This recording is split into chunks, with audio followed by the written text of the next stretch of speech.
கருப்பு கவுனி அரிசி ஊற வச்சு டே ஃபுல்லாக மார்னிங் ஊற வச்சது 11 மணிக்கு. அதுக்கப்புறம் அதை கிரைண்டரில் நல்லா அரைச்சிட்டு கருப்பு கவுனி அரிசியில் ஹல்வா பண்ணுறாங்க. யார்? சன்னிதா. 3 நாளாக அவரோடது எல்லாம் லீவுனால ஜாலியாக ஸ்வீட்ஸ் செய்யவே இல்லை. வாங்கினதோட சரி காஜு கத்திரியும் ஜாமுனும் வாங்கிட்டு வந்தாங்க பொண்ணு. அவங்க இதை செய்கிறாங்க. நமக்கு பூஜா வேலை குபேர பூஜை போட்டுச்சு இன்னைக்கு. அதனால டைம் அதுக்கே சரியாக போச்சு.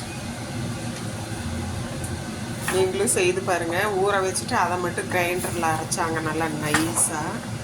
பிறகு கரும்பு சக்கரை போட்டிங்களா? சுகர் போட்டிருக்கிறேன். எவ்வளோ? ஒன்றுக்கு 2 டபுளாக போடணுமா? தேங்காய் பால் 2. தேங்காய் பாலா? பாருங்க கிராண்டாக செய்கிறார். ரிசல்ட் என்னன்னு நான் சொல்கிறேன். கிண்டிகிட்டே இருக்காங்க பாருங்க.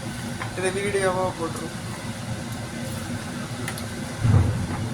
ஹல்வா, கருப்பு கவுனி ஹல்வா.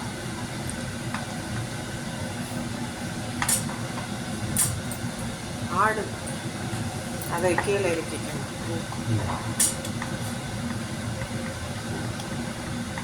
இதுதான்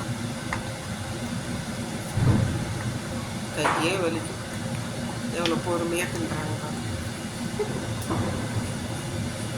நான் 10 நிமிஷத்தில் 4 அடுப்பு மற்ற வச்சு 10 நிமிஷம் சமையல். சாப்பிட வாங்கங்கிறது தான் போட தெரியும். இது மாதிரி ஸ்வீட் எல்லாம் பண்ணி ரொம்ப வருஷம் ஆச்சு. எல்லாம் விலைக்கு வாங்குறது தான் கடையில்.